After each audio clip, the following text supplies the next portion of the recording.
Hey, good afternoon, good morning, wherever you're in the world. My name is Robin Thornton. I'm a chartered financial planner and partner with Holborn Pass. I thought it'd be a great opportunity, now that it's coming towards the end of the year, to provide you an update on what's happening in Portugal, especially around the Golden Visa. There's been a lot of changes this year. I thought it was a good opportunity to kind of summarise those changes and see what's happening going forward. Okay, so without further ado, let's dive in. So first of all, what's changed? The non-habitual tax regime that was removed in December of last year. CEF's gone, now called AIMA. There's been a task force set up.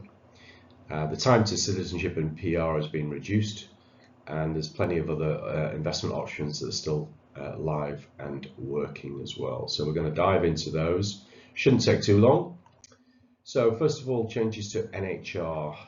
The non-habitual tax regime, it gave major benefits to people residing in Portugal who qualified for that. So generally it was based around passive income, so pensions, investments, dividends from companies, rental income, those kind of things. It upset the Northern European countries. Why? Well, they had a lot of residents of, for example, Norway, Denmark, Germany, who were basically accumulating big pension pots and then moving to Portugal and reducing their tax exposure significantly. So those countries didn't get the benefit for that, so they clearly were upset. It's ended completely at the end of 2023. However, the ministers are discussing a revamped scheme because it was very attractive to bring in foreign direct investment into Portugal. So we envisage that it will exclude pensions when it's revamped, and that would be to keep the EU happy, but also for Portugal to make sure that it's attractive for foreign investors. Okay, so what about the changes to CEF and AIMA? Okay, CEF was a political hot potato, shall we say. Lots of problems with it. It was closed for 6 months at one stage when the parties couldn't agree on how it was going to be managed and funded. So AIMA is the new, how should we say, immigration service, and it's an amalgamation of the immigration service and the police as well. There's been a lot of reform in government. There's been a lot of reform in government. AIMA was formed to replace CEF. So Taskforce was set up in it was about June time, I think it was, perhaps a little bit earlier, by the government to help AIMA clear the backlog. There's a massive backlog of applications for, not just for golden visas, that was actually a really small part of it, but it was mainly for people wanting to go and live and work in Portugal, just regular people looking for employment, and maybe hotels had hired people but they couldn't get them the right visa. So they've been told, and the government has given funding for 300 extra staff, so that's pretty substantial. And they have vowed to clear the backlog by June 25. So that would be really good because there are literally hundreds of thousands of bits of paper flying around the system that need to be cleared. Okay, so this is the Golden Visa timeline kind of as it used to be. Quite a few years ago, get your Golden Visa, take approximately a year to get your residency card, and at the end of the 5th year, so effectively the 6th year, you can apply for permanent residency or a passport. However, that turned into 18 months. That meant that the 6 years turned into 7.5 years, and that was a big problem, and it was getting worse. However, there's been a major change in the law regarding this as part of the nationality laws.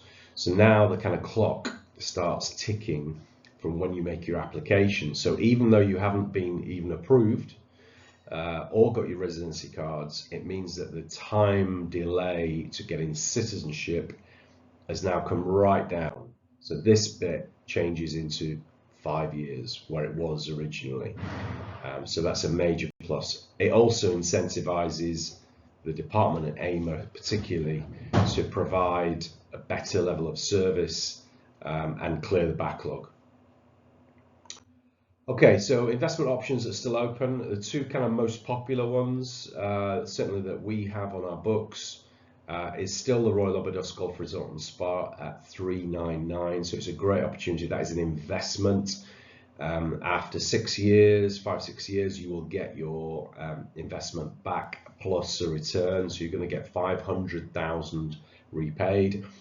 And that's either in the form of cash, or you could take an apartment as collateral. So if the value of those apartments has gone past 500,000, you'd be sensible to look at that kind of option. Good option, reputable developer, hospitality business already in place. You can go on booking.com and have a look at it. I've helped many clients go this route even before the commercial proposition was founded, so to speak. And people were buying residential units in this development. Okay, so that's 399. Again, great opportunity. It's an investment. There's also a fully financed option on the same basis, basically, but it's kind of a walkaway option. 168, no investment return. The lender is basically lending you the money to make the application for your Golden Visa. You don't get any capital returned, that's it. It's like a donation. It's really attractive for kind of two sets of people. One is if you're a bit short of capital and you can't afford to lock away, let's face it, 400,000 euros for 5-6 years. This is a much more attractive proposition.